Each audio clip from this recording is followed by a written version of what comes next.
Hey guys, Political Junkie 2414, and welcome back to my next video. Today we're going to be doing an updated, I'm going to be, uh, making my updated 2022 Senate election predictions, or elections prediction. I do these every 2 weeks to, get a sense, or, to keep up with the changing data and the change in, every part of these Senate races so we can have a clear idea of who's going to win each race and who is and who which party is going to maintain control of the Senate or is going to win control of the Senate. Will it be the Democrats? Will they gain the majority, or will the Republican, or will they stay at their majority, or will the Republicans be able to snatch some Democratic held seats? Well, that's what we're going to be exploring today. By the way, I want to make sure that everyone knows that this prediction is not fact. This is my personal opinion and interpretation of the data. So let's just get right into it. There has been some major changes in the last couple weeks since my last prediction. Of course, the main one being the fact that Roe v. Wade has been officially overturned. The constitutional right to an abortion is no longer guaranteed. The U.S. Supreme Court struck that down on the 24th of June, which was, I think, last Friday. Yeah. And I just got back from my beach trip, so I will also be making my governor's election prediction later this weekend. Happy 4th of July, or not 4th of July, 4th of July weekend. Um, as you know, I'm making this video, or I'm recording this video on the 2nd of July, and I will be making my governor's election prediction tomorrow, presumptively, or presumably. And so the fact that Roe v. Wade has been overturned is going to affect a lot of these races. I'm going to start filling in the safe slash solid states for the Democrats and the Republicans. I have given Connecticut back to the Democrats because I do think that Richard Blumenthal was going to win anyway, but the fact that Roe v. Wade's been overturned and that's going to help him in Connecticut.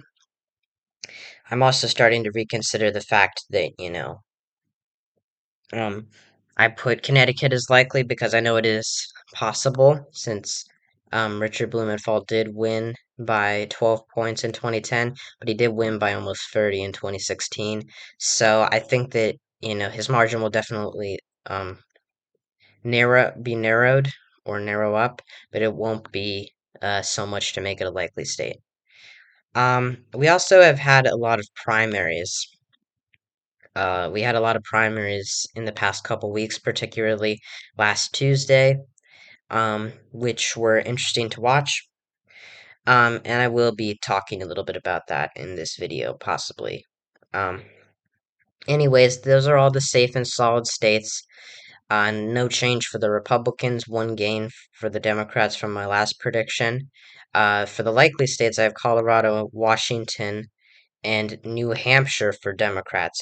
Colorado and Washington, not a lot has changed. Michael Bennet did win his renomination Tuesday, and Joe O'Dea, who is a more moderate Republican, actually defeated Ron Hanks in the primary. O'Dea is seen as a little bit stronger of a candidate against Bennett. Michael Bennett has had a very strong electoral history. In 2016, he won by 5.7 points. I don't know if I'd say a very strong electoral history, but fairly strong.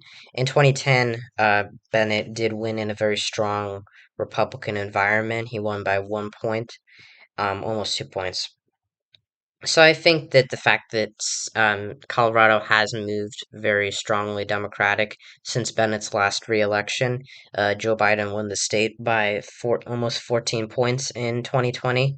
That is going to help Democrats, and I think Jared Polis being at the top of the ticket, who is a lot more likely to win by a likely margin than Bennett is, I think that's going to carry Bennett over the finish line. I think Joe O'Dea may be able to put Bennett down into a lean margin, but Colorado is going to be very hard for Republicans to actually make actively competitive. In Washington, Patty Murray is still, I think, going to win by around 13 to 14 points. Roe v. Wade being overturned certainly helps her chances. I did, in the time between um, my last prediction and this one, I have had there have been some polls which have shown Murray that, or there has been one poll that has shown Murray ahead of Tiffany Smiley, her presumptive Republican opponent. Um, by 5 points, which is not going to happen. I don't think. I think that Washington is being over. Um, I think that Republicans are being overestimated in Washington. Patty Murray is not that popular of an incumbent, but as you can see in 2010, in a red wave environment where she was incredibly vulnerable, she won by almost a likely margin. This was barely lean. And so 2022 is not going to be like 2010. And Democrats have a lot to run on in Washington with the overturning of Roe v. Wade. That is certainly going to help their chances there. In New Hampshire, this might be a bit of a surprise, but there has been a new poll that has come out of New Hampshire, and it shows Maggie Hassan leading Donald Boudreaux by, I believe, 9 points. Let's look. 9 points. They haven't updated the polling average, but I did some math the other day, and it looked like Hassan was leading the average margin for Hassan against Boldo, who's the presumptive Republican nominee for the seat, was leading him by um, Hassan was leading Boldo by about 7 points. Now that's probably that might not happen, and I could still see New Hampshire going lean, but I think with Chris Sununu not running in New Hampshire, that is really going to hurt Republicans in this state and their chances at winning the Senate majority because Chris Sununu, the popular Republican governor, was expected to run against Hassan. He most likely would have won. You know, polls are not everything, but as you can see, he was leading in every poll that was conducted between him and involving him and Hassan. And he announced last fall that he won't be running. As you can see, New Hampshire, or in New Hampshire, Hassan Donald Boudreaux is really the strongest nominee for Republicans, and uh, he's a pretty right wing candidate, which is not going to appeal to a lot of New Hampshire residents. New Hampshire does have a the state does have a history of dissatisfaction with taxes, but it is very socially liberal, and so that's why it leans towards Democrats. I think Hassan, having beaten Kelly Ayotte in 2016 when she was not the incumbent. Ayotte was the incumbent, but I was referring to Hassan. I think she does have a very strong. She has very strong momentum up in New Hampshire, and even though Biden did win New Hampshire by about 7 points, and New Hampshire probably won't be as lopsided for Democrats. Of course, it is not a safe blue state by any means, but it is a Democratic leaning swing state, and I think that it's getting harder and harder for Republicans to flip in this race. They will definitely win the gubernatorial election since Chris Sununu is running for re-election and not for the Senate. But you know, that's that's really it's kind of doomed Republicans in New Hampshire. I could be wrong. It might not be a likely margin for Hassan, but I think it'll be around 5 to 6 points as of right now. I think Roe v. Wade being overturned definitely helps Hassan up in that New England, which is a very socially liberal area. The likely states for Republicans don't really change. I'm not going to go over them in depth. In Iowa, Chuck Grassley. The only reason I have it as likely is because Michael Franken, who is a very strong Democratic nominee, it looks like, uh, only lost to Grassley by 3 points in this poll. Now, this poll was sponsored by his campaign, but the fact that he was able to get within this little margin, even with the undecided voters, it does show some strong pushback against Chuck Grassley, and I don't think that he's going to lose. It's not winning against Chuck Grassley is pretty much next to impossible. The man has a very strong history in the Senate. He is almost 89 years old. He will be running for yet another term. Uh, But he is still fairly popular in Iowa, a lot less popular than he had been in years past. But I think that there's some growing resentment for Grassley and the fact that most Iowans did not want Grassley to run for an eighth term. They think that he's too old. They think he's been in there too long, and I can't say I blame them. But yeah, it's Iowa. Could become potentially competitive. In Missouri, same thing with Eric Greitens. He has put out some ads, basically threatening to hunt down rhinos, Republicans in name only, and that's not going to help him at all in the general election. It shows how extreme he is. Of course, he also has a history of sexual misconduct behind him, and I don't think that really Democrats can win in Missouri, no matter how um, favorable the odds may be for them this November, even though the national environment is strongly against them. But Missouri's not going blue. Even though Democrats did have Claire McCaskill in the Senate, she lost by 6 points to Josh Hawley in 2018, as you can see right here. And Roy Blunt is, of course, retiring, so this is an open race, and it could be a little bit competitive. Um, but it's not going to the Democrats. Missouri is Missouri. In Ohio, not a lot's changed either. J.D. Vance and Tim Ryan. Tim Ryan's doing very well in the polling right now, but then again, so was Joe Biden in the state of Ohio in 2020, and he lost the state by 8 points. And there is a large number of undecided voters. I do think J.D. Vance is a lot weaker of a candidate, not a very good general election candidate. He was, um, well, actually, he might be the best out of those in the Republican primary in Ohio. Rob Portman was really an exceptional candidate for the state, and I think that Tim Ryan's really trying to make this a more localized race, trying not to make it a national race. He's talking about his bipartisanship, which I think will help him with a lot of blue collar voters in Ohio, and I think it will be close or close-ish.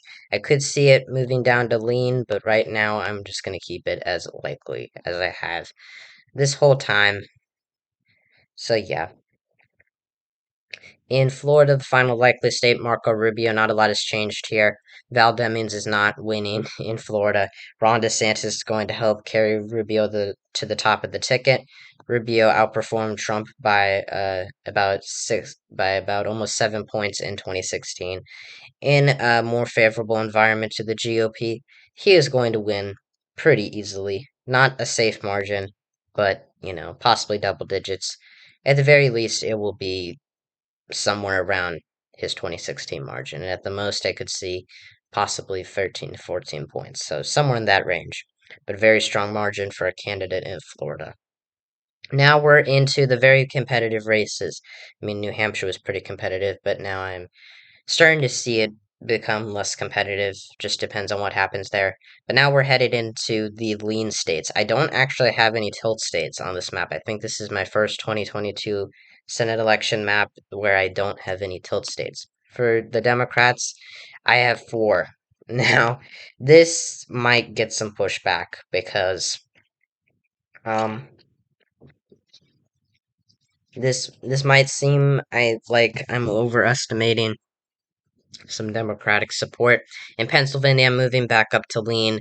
I think that I was a little um I was overestimating Dr. Oz's odds. There have been two more polls that have come out of Pennsylvania, and it has shown that Oz is really struggling. It's still possible for him to win this race, by the way. I want to make that clear. But as you can see, John Fetterman's been defeating him by 4 and 6 in these different polls. I don't think that it's going to be like a likely margin. I think if Kathy Barnett was the Republican nominee, then I could see it happening. But we also have to remember that polls have been greatly overestimating Democratic support in the past couple years. Very rarely do they underestimate Republican support. Um, well, actually, no, they almost always underestimate Republican support. Uh, so yeah. Anyways, that's really it for Pennsylvania. This is really the only possible flip for Democrats, or the most likely flip for Democrats in November. as the national environment so heavily against them, yet they are doing so well, even though Joe Biden is so unpopular. And I think that Mehmet Oz or John Fetterman could win this race, but right now, if I had to put my money, if I had to bet, I would put it on John Fetterman just because of his strong campaign, his similar strategy to Tim Ryan, trying to make this a more localized race, and I think that's working. Dr. Oz is going to have some trouble getting over some, or getting some more conservative Republicans over to his side. Even though he has the Trump endorsement, he has had a history of, making more liberal statements, especially on abortion and same sex marriage. And so that's not going to help him with Pennsylvania's conservatives. And it may push away some moderates as well, because now Oz is trying to appeal as a super firebrand conservative type, which he clearly is not. And John Fetterman really has the backing of the Democratic Party. There are some concerns about his health with the stroke that he had. He should be back on the campaign trail soon, but yeah, we'll just have to wait and see. In Nevada and Arizona, I'll go over Arizona first. Mark Kelly, not a lot has changed for him. I think there actually has been one new poll. So Blake Masters is, of course, the presumptive Republican nominee. The primary is in about a month, I think exactly a month from today. And Masters has Trump's endorsement. He is not the best candidate for Republicans to put up in Arizona. I think Mark Bronovich or Jim Lamont may have been better candidates, but they are falling behind Blake Masters. And I think Mark Kelly, I know that it seems crazy that I've, had Arizona being more blue than Nevada, but the truth is that, in every other scenario, I would agree that Nevada is bluer than Arizona. It has a longer history of voting consistently blue. It's been voting blue since 2008 when it voted for Barack Obama by 13 points. Arizona has only recently voted Democratic for Joe Biden, the first time in almost in over 20 years since Bill Clinton in the 1990s. But Mark Kelly is an extremely strong candidate as you can see in 2020. He won by 2.3% when Biden only won the state by 0.3%. That shows how strong Kelly is as an incumbent. He has been trying to he's been trying to appeal as a moderate, and he is a moderate in many ways. He does support most democratic ideals, or liberal ideals, but he is a moderate, and I think that Blake Masters is not going to work, or not going to do very well in Maricopa County with all the traditionally McCain Republican types. um Kerry Lake in the governor's race is also going to put Blake Masters down. Anyways, in Nevada, Catherine Cortez Masto has got another poll with her leading. I still think that really she has the upper hand in this race. I never thought I would say this. If you asked me maybe 6 months ago, I'd say no, I think Nevada's really going to go red no matter what. I mean, I always knew there was a chance that Nevada went blue or stayed blue. But Adam Laxalt looked like a really strong candidate. He has Trump's endorsement, but he is probably the best Republican Senate candidate in a swing state this cycle. Uh, the only real controversy that he has is that he tried to help Trump overturn the 2020 election results in Nevada, and he is, of course, his family has been involved in some, I guess you could say, uh, troubling scandals.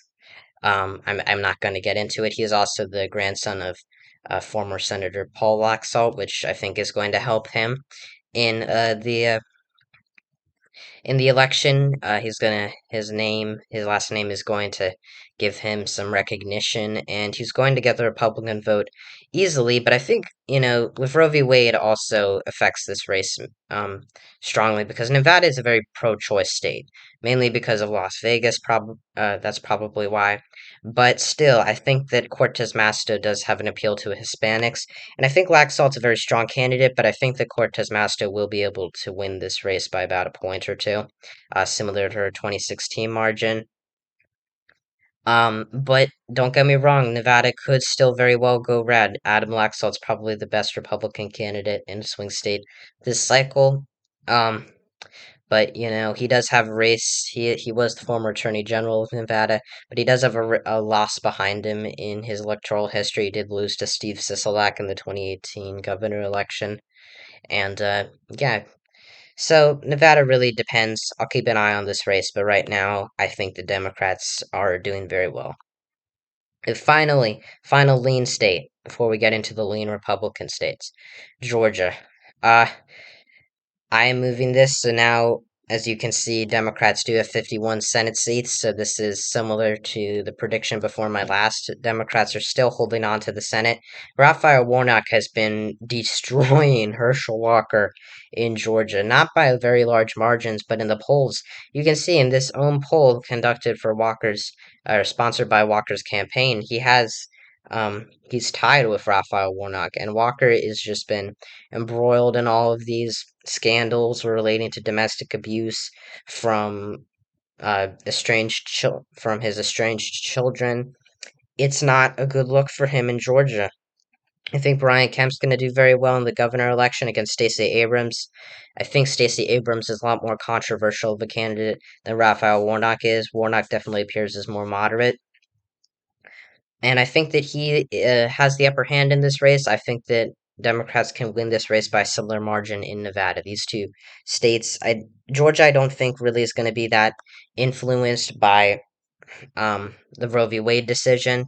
Um, it could be partially. It could with black women in Georgia, although that's a very democratic group or very democratic group, very liberal voting group.